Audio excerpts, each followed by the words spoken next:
What's up, boys and girls? This is Spit Logic. You know, the SP44 Mark II is similar to a garden. A variety of plants, whether some for decorative purposes, some for nourishment.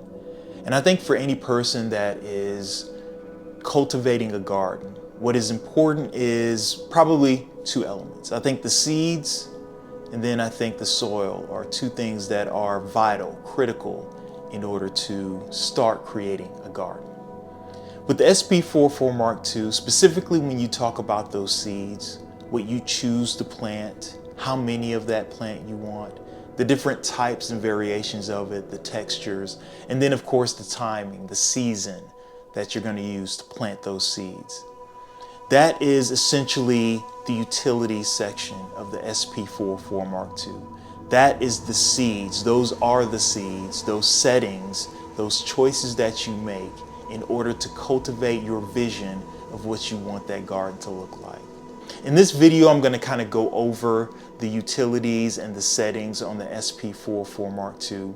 One thing that I will not touch are specifically the effects settings on the Mark II.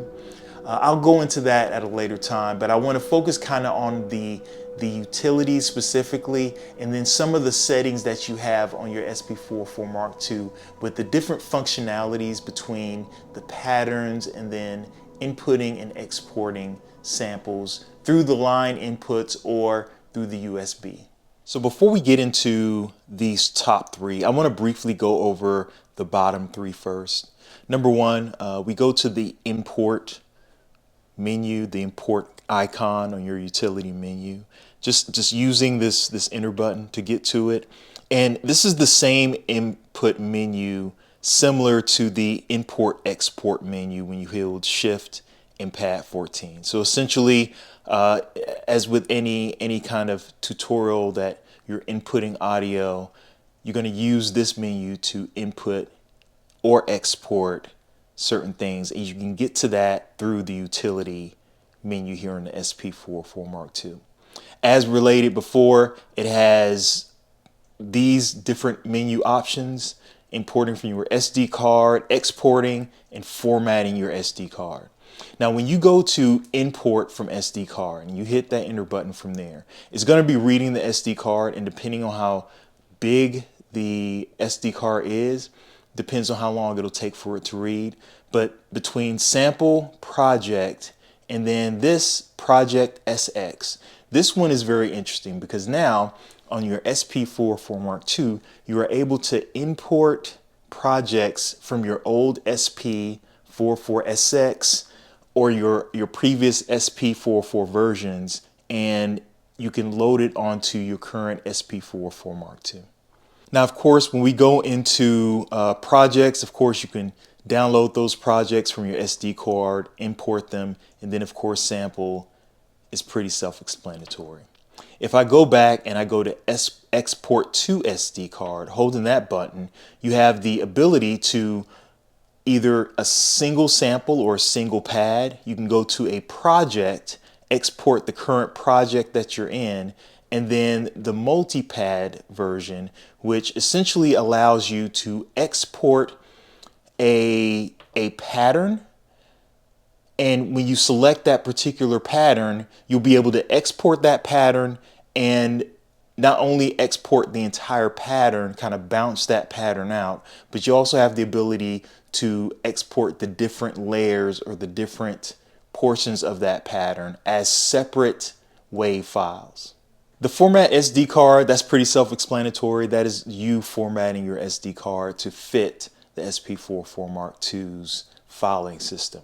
So going back into the utility menu, we want to go to the backup icon. Now, you hit the button on this backup icon. This has three different options. Don't worry about the cancel portion, but really the backup and the restore. Now, when you hit backup on here, okay, and you're going to see backup number, it's going to ask you which backup number you want to go to. You have essentially 64 different backup slots that you can save, and this will be exported to your SD card. So essentially the state that your SP44 Mark II is in right now, it will make a clone of that. It will copy that entire segment, the entire SP44 Mark II. So the settings, all of your projects, all of the samples, everything that is on the SP44 Mark II, and it will export it to your SD card.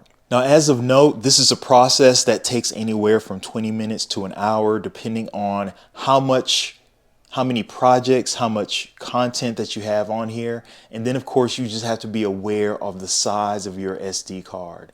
So if you have all 16 projects filled to the brim with samples and everything like that, it will take a while. And you have to ensure that you have enough space on your SD card when you go to backing it up. And of course, if you go to the restore menu, you will have kind of the same option. Here I only have one backup on my SD card, so it only has one backup on there. I can't scroll through to 64. But one thing to also note, that on a single SD card you can go through 1 through 64. You can go to a second SD card and do the same thing, and of course it's going to read it, and it will capture every single thing that you have on that SP44 Mark II, and it will restore it, settings as well as the projects, all of the samples, everything gets transferred back, and your SP44 Mark II is in that same state that it was in prior. Now moving on to the factory portion here, and for the factory portion right here, this is your reset button. This is for you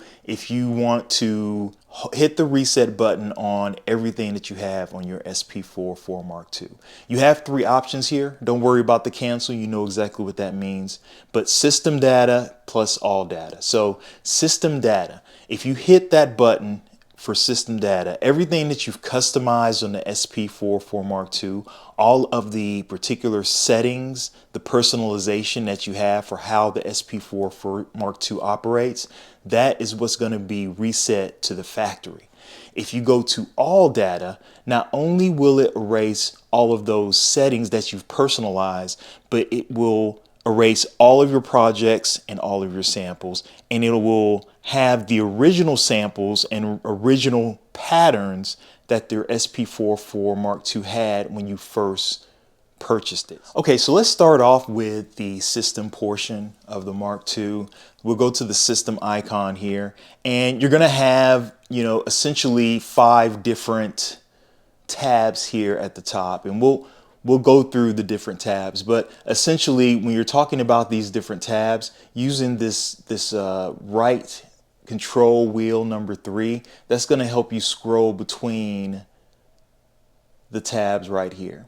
And real quick, just before we get into the different tabs, we'll just go all the way to the end to the version. This just shows the version of the SP44 Mark II, the software or firmware version that you're on right now. So essentially, when you're going through a particular tab, you're going to use the enter button, the enter knob right here, and you'll scroll through the different parameters that you want to manipulate. And you can see that little white line right here that denotes the particular parameter that it's set on.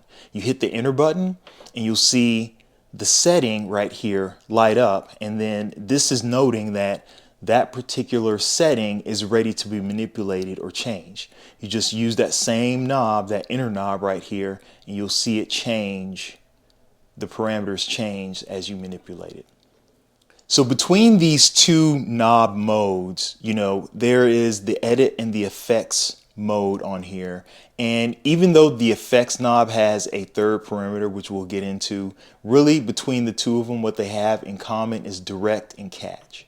Now, the difference between the direct and the catch is, I would explain it this way. Let's say, control knob number 2 is the setting that you want to change. And if the setting has a value, let's say this position right here, and when you see that little white line, that's where the position is going to be pointing. Let's say this is the value of 0 and all the way to the end is the value of 10, right? And if my knob is sitting at the 5 value, but the value that I have on either the effect or whatever setting is at 3, then if it's in direct mode, the moment I touch this knob, that particular setting will jump from 3 to 5 because it will be in direct correlation with the control knob that I have right here. if I'm in catch mode, if I set this to catch mode, and let's say we have the same settings. This is 0, this is 10. I'm at parameter number 5, and it's set at parameter number 3. That 3 will not change until my knob meets it at that number 3 setting. So if I'm sitting here at parameter number 5 and my setting is at 3, no matter what I do on this side, it will not change that setting until I catch it at the number 3 setting, and then I can manipulate it from there. Now the effects knob mode, that third mode that says manual on there, what that essentially is saying is that when you switch between the effects, then the control data on there, it corresponds to the position of the knob once it's outputted, meaning that no matter what setting that you have on a previous effect specifically, when you go to that next effect, it's going to correspond with the outputs that you have on that particular knob when you go to that next effect. You go down to the load project, and it's asking you which project you want loaded once you start up your SP404 Mark II. Last is a pretty safe bet. It'll be the last project you work on most of the time. That's how I operate. But then you can choose right here either of the 16 different projects that you can have on the SP404 Mark II, and that is the project that will always open. So going down to your sub pad mode, you have really two options for this, and this corresponds directly to that sub pad that you have right here on your bottom right corner. So you have two modes. You have the retrig and then the skip back mode. Retrig or retrigger, essentially whatever pads you have here on your SP404 Mark II. If you have that pad currently active, you press that pad, then hitting that sub pad is going to retrigger or repress that pad. So you don't even have to press that pad if you hit the sub pad, and you can see right here, as I'm hitting the sub pad, this pad right here is lighting up at the same time. That's what it does when we're talking about retriggering. If you turn the knob, and especially with the new looper feature here on the SP404 Mark II, which you can go into skip back mode or change it to the looping feature, right here, pressing that sub pad is going to put you directly back into skip back mode. So for those of you who don't know, skip back mode is the SP404 essentially just recording what you do. And I believe it's about 30 seconds of anything that you've done. And if something that you did, a sound that you liked, you can go into skip back mode and you can review those sounds or whatever you did or whatever you made, and essentially save that, resample that into your project that you're on. The auto trig button is specifically directed to when you're importing audio into your SP404 Mark II, and the level that it needs to detect is what this is corresponding to. So if you hit it, you turn it all the way up, 10 being the highest, and of course 1 being the lowest. 1 being the very sensitive, and 10 being it needs to be very loud for it to do anything. So I keep mine at 5. I think that's a good medium. So going to the screensaver time, you have 3 options essentially for the screensaver time. This is how long that your SP404 is going to be in project mode before it kind of goes into a sleep mode and shows a screensaver. You have 3 options: 5 minute, 1 minute, and then 10 minutes before it goes into that screensaver mode. If you scroll down the screensaver time right here, or the screensaver type, you have 3 different options for the screensaver type. You have the Naminori, which is one screensaver. You have the old rave, and then of course you have the custom that you can create your own screensaver for the SP404 Mark II. In addition to that, you can just go with display off and just have the display shut off, as well as the lights here on the pad shut off. So going down to the BPM auto detect settings here on the general portion, and again, I don't necessarily rely on the BPM auto detect on here. I don't think it's up to par with a lot of other BPM auto detect programs that I've seen, but You can have the auto detect on and it will assign what it believes is a BPM for, whatever sample that you have coming in. This is the portion that I'm not the biggest fan of, and that's the detection range here. You essentially have these different ranges here, and in my brain, I'm thinking to myself, why do you need a detection range when the BPMs could be anything? The BPMs could be under 50. So is that something that Roland hasn't necessarily programmed into the SP44 Mark II? Is anything that is under 50, or let's say 49 and under, is that automatically detected as, 88 BPMs, I'm sorry, 98 BPMs per minute? So instead of going under 50, instead of going to 49, it would detect it as 98. I'm not sure, but I just don't, I think the range, making the range of it, I'm just not a big fan of. Now going down to the pad mute portion of it, it talks about how the pad, when it's muted, how it interacts as far as everything else that you're doing in your project. So in this particular one, where it has the master and then it has that MST PHN. So when you have it muted on here, the MST PHN, that means that nothing that is already kind of muted on there is going to be outputted to anything. So it's going to be muted, but nothing is going to, you won't be able to hear it on any of your outputs. When you go down here to master, even though you have those pads muted, you'll still be able to hear it through the headphone jack. So even though you have your outputs here on the top and it will go out as muted, you'll still be able to hear it in your headphone jack. So the pattern change mode is kind of an interesting one, and it goes between the Mark II and the SX, kind of reminiscent of the 4.4 previous version. So if you have the pattern change mode to Mark II, once you go from one pattern to a second pattern, whatever pads are being pressed in the previous pattern, those pads are automatically stopped once you go to the second pattern. That is the Mark II mode here. If you go to the SX mode, let's say you have a pad that is played at the end of the sample prior to it going to the next pattern, that particular sample is going to play all the way through even after the second pattern starts. Now, of course, you go to pop-up time, you're going to have normal and then short. That's just the amount of time that you have the pop-ups to the pop-up screen to display. Just normal or short time setting. Now going into your mark function, and this corresponds directly with the mark button that you have here on your Mark II.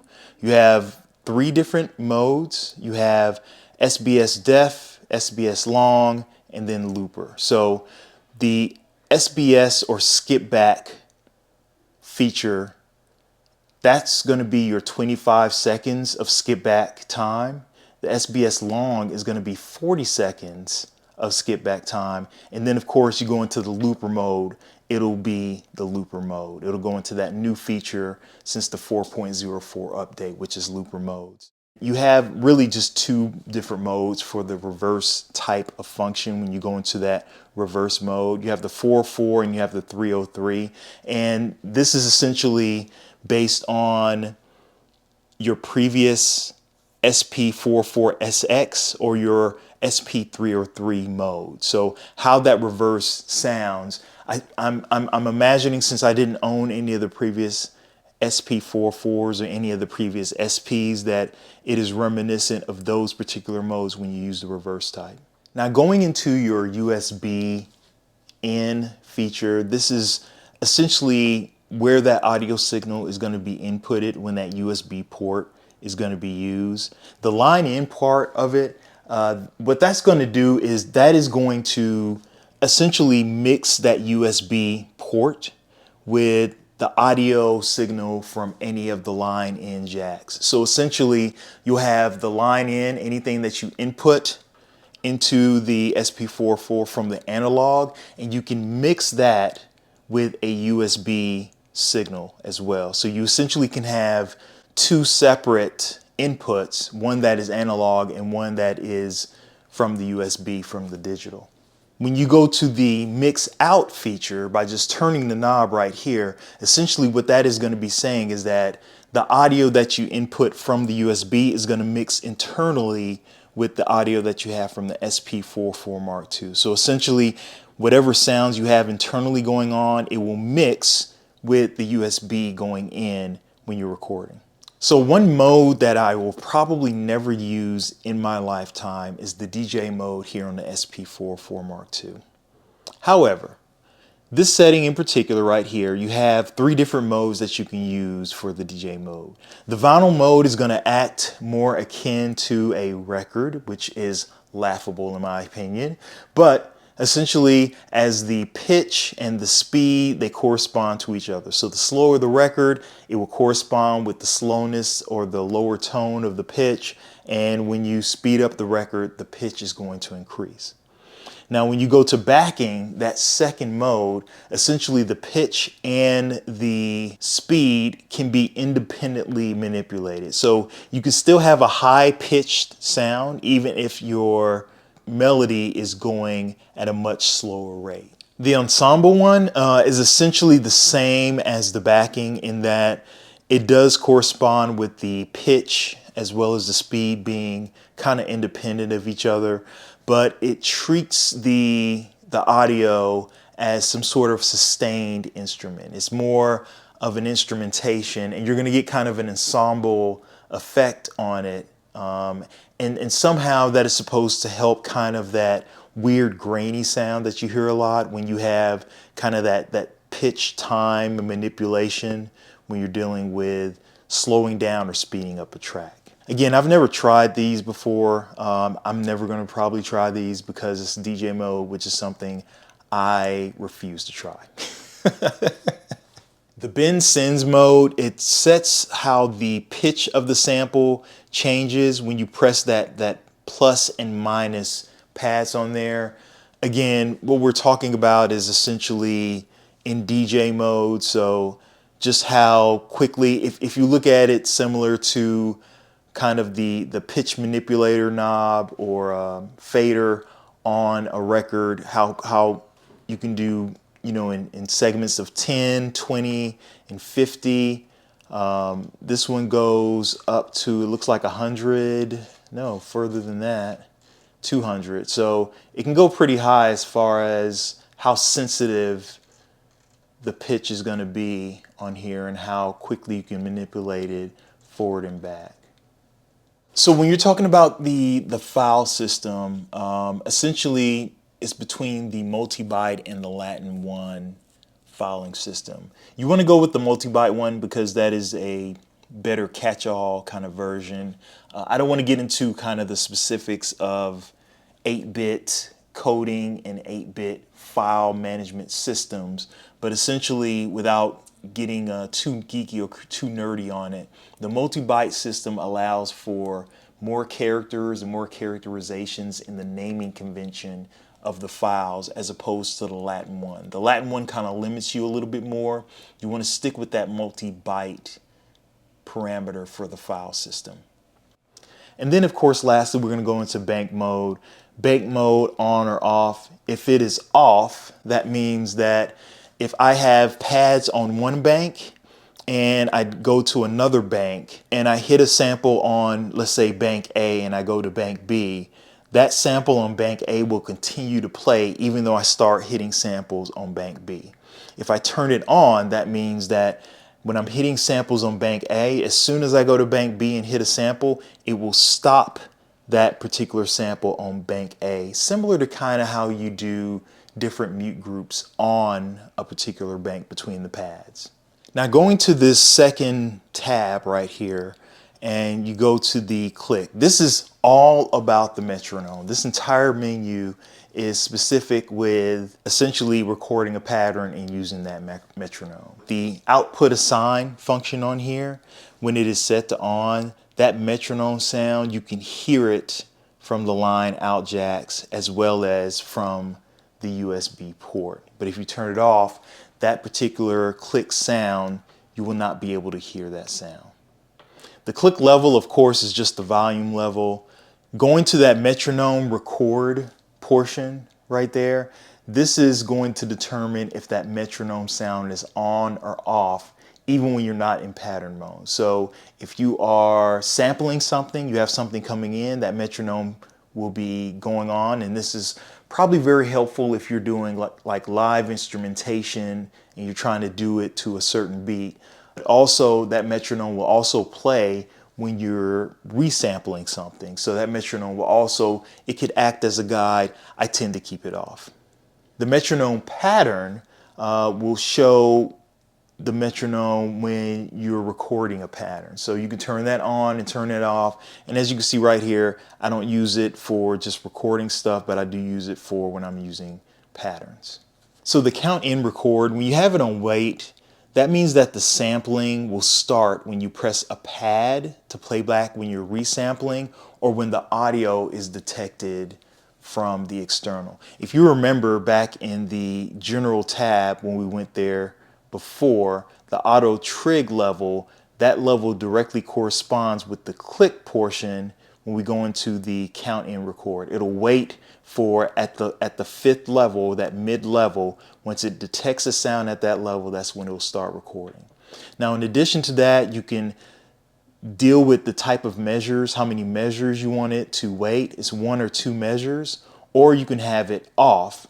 And if you have it off on the count in record, then the sampling just starts at the same time that you start pressing the record button. It just immediately starts once you hit it.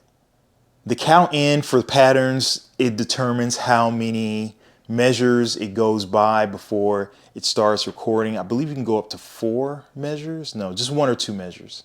So just 1 or 2 measures, or you wait, or you have it off. So if you have it off, it'll just start recording once you hit, the pattern record.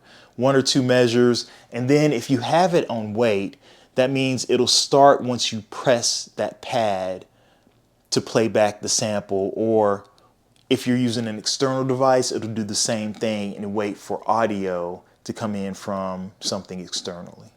So for the purposes of this video, I will not be going over the different MIDI parameters, because if I'm being honest, I don't change anything on the MIDI parameters because I don't use the MIDI function on the SP4 Mark II. There are a lot of channels out there. Lifted Noise is the first one that I can think of that really deep dives into kind of the MIDI synchronization of the SP4 Mark II. I believe that probably sometime in the future I'll get into it, but for right now, I'm not going to get into something that I am not very familiar with. Now, the gain feature right here, this is going to specifically deal with audio that is input into your SP4 Mark II. Specifically, we're talking about the lines, but of course, you can talk about the USB as well as the mic and the mic/guitar input for it as well.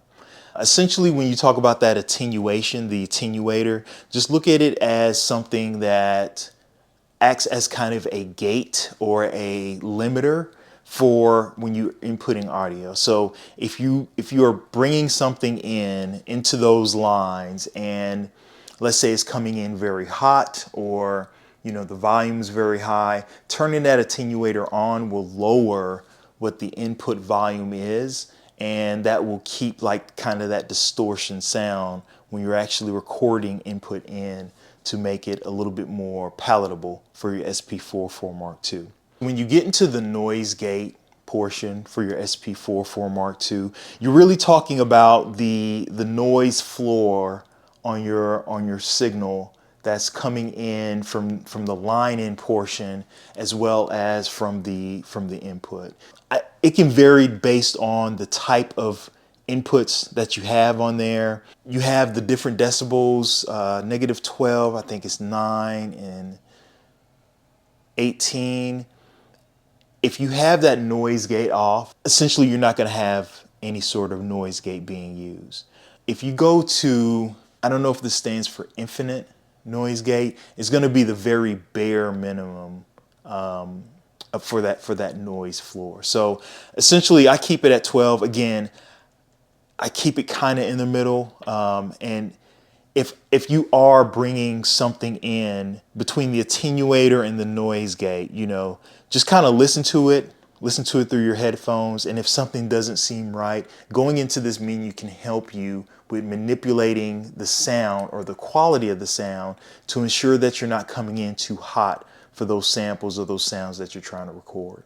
Between line out, phones out, USB out, these three right here, essentially the different decibels that you want it to record at. And this is kind of similar to what you would see with any kind of audio that you're recording. Specifically, I'm thinking, with mics for cameras and things like that, that negative decibels to keep the audio that you have coming in from being too distorted and too loud, too hot when it comes in. Anti-feedback is specifically for the microphone inputs. If you're coming in and you have that gain for your microphone coming in, and let's say you are talking and you have speakers instead of using headphones, it's gonna have kind of like that anti-echo, anti-feedback function on your SP4 Mark II. So that's going to do it for this video. Essentially, just talking about planting those seeds and then laying that foundation, laying that soil for this sound garden that you're going to create and cultivate using the SP4 Mark II. As we go into another video later on, we're going to talk about the effects, and essentially the effects are the tools that you use in order to till the soil and to plant those seeds and to take care of that garden. I'd be curious to know, just from your perspective, what are the settings that you have on your SP4 Mark II, specifically the things that aren't in the factory set at the factory position, and what is the reasoning for you to change that manipulation or change that setting on your SP4 Mark II. As always, I do thank you for the listen. I thank you for the view. And until next time, peace.